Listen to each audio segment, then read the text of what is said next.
আসসালামু আলাইকুম ভিউয়ার্স, নতুন একটা রেসিপি নিয়ে চলে আসলাম। টুনা মাছ কিভাবে রান্না করে আজকে দেখাবো কিভাবে রান্না করতে হয়।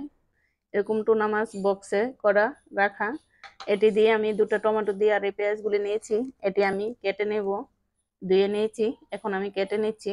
এখন চলে আসলাম রান্না করতে। এখন পাইপ্যান একটা বসিয়ে দিয়েছি, দেখুন পরিমাণ মতো তেল দিয়ে দিচ্ছি। টুনা মাছের মধ্যে এমনি তেল আছে, তার জন্য কম করে দিলেই চলবে। আমি একটু কমাই দিয়েছি, 2 টেবিল চামচের মতন দিয়ে দিয়েছি। এখন দিয়ে দিচ্ছি আমি যে পেঁয়াজগুলা কুচি করে নিয়েছি। এখানে আমি 5টা পেঁয়াজ কুচি করে নিয়েছি।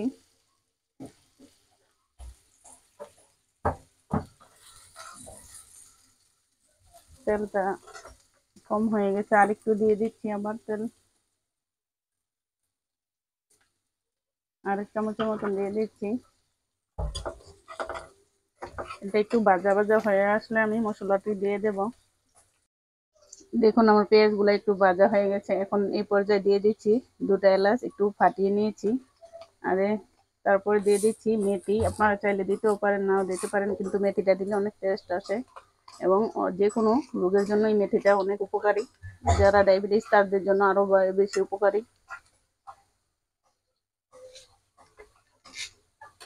তারপর দিয়ে দিচ্ছি আদা রসুন কিউব করা রাখা, আমার 1/2 চা চামচ করে এখানে কিউব করে রাখা। এটা আমি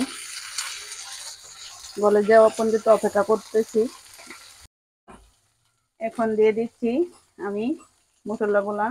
এখানে আমি নিয়েছি হলুদ গুঁড়া 1/2 চামচ, মরিচ গুঁড়া 1/2 চামচ, জিরার গুঁড়া 1/2 চামচ, ধনিয়া গুঁড়া 1/2 চামচ, একসাথে সবগুলা নিয়ে নিয়েছি আমি।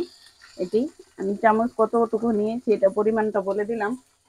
এখন এটা আমি ভালো করে একটু মিশিয়ে নিয়ে এ পর্যায়ে একটু পানি দিয়ে দিব যেন মশলাটা না পুড়ে যায়। সামান্য একটু পানি দিয়ে দিচ্ছি, আমি কষিয়ে নিয়ে তারপর দিয়ে দিচ্ছি যে টমেটো কুচি করে রেখেছি। আমি 2টা টমেটো নিয়েছি, আপনারা চাইলে একটাও দিতে পারেন, একটু বড় সাইজের। আমার দুটোটা একটু ছোট, তার জন্য 2টা দিয়ে দিচ্ছি। এটা ভালো করে আমি কষিয়ে নিব। এখন আমি ঢাকনা দিয়ে ঢেকে দিচ্ছি। এটা থেকে পানি উঠবে, টমেটো থেকে পানি দেওয়া লাগবে না। আমি কিছুক্ষণ পর লাড়াচাড়া করে নিয়ে নিব। এখন আমার টমেটো গুলো কষিয়ে আসছে। এখন দিয়ে দিব যে টুনা মাছটা। আমি লবণ দিই নাই, কারণ টুনা মাছের মধ্যে তারা বাহিরের থেকেই আগে থেকে এটা লবণ দিয়ে রাখে, তার জন্য দিই নাই। এটা ধুয়ে আমি একটু পানি দিয়ে দিব, ভালো করে মিশিয়ে নিচ্ছি। দেখুন আমি ডিবিটা ধুয়ে একটু পানি দিয়ে দিচ্ছিলাম, বেশি পানি দেই নাই। একটু সমান সমান রাখতে হবে। পানি দেওয়ার কারণ হয়েছে এটা সিদ্ধ হওয়ার জন্য।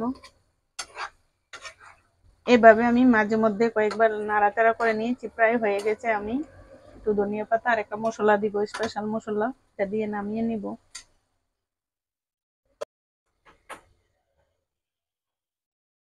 দেখুন আমার লবণটা একটু কমই আছে, তার জন্য একটু লবণ দিয়ে দিচ্ছি। আপনারা টেস্ট করে দেখে তারপরে লবণটা দিবেন।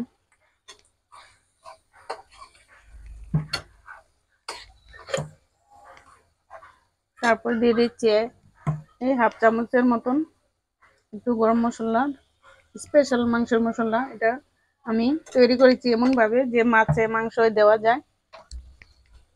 অল্প একটু দিয়ে দিচ্ছি।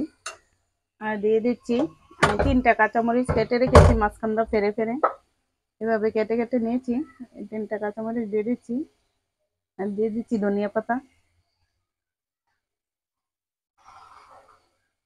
ভালো করে নেড়ে চেড়ে আমি মিশিয়ে নিচ্ছি। দেখুন আমি একদম রান্না করে নিয়ে আসছি, নামিয়ে ধনিয়া পাতা আর কাঁচামরিচ দিয়ে নামিয়ে নিয়ে আসছি। একদম এত স্বাদ হয়েছে যা বলার বাহিরে। আমরা যেভাবে আমি রেসিপিটা দেখিয়েছি অবশ্যই এটা রান্না করে ট্রাই করে দেখবেন, আর কিরকম হয়েছে আমাকে জানাবেন কমেন্ট করে। আর আমার নতুন নতুন ভিডিও পেতে আমার চ্যানেলটাকে সাবস্ক্রাইব করে নেবেন। ভালো থাকবেন, আল্লাহ হাফেজ।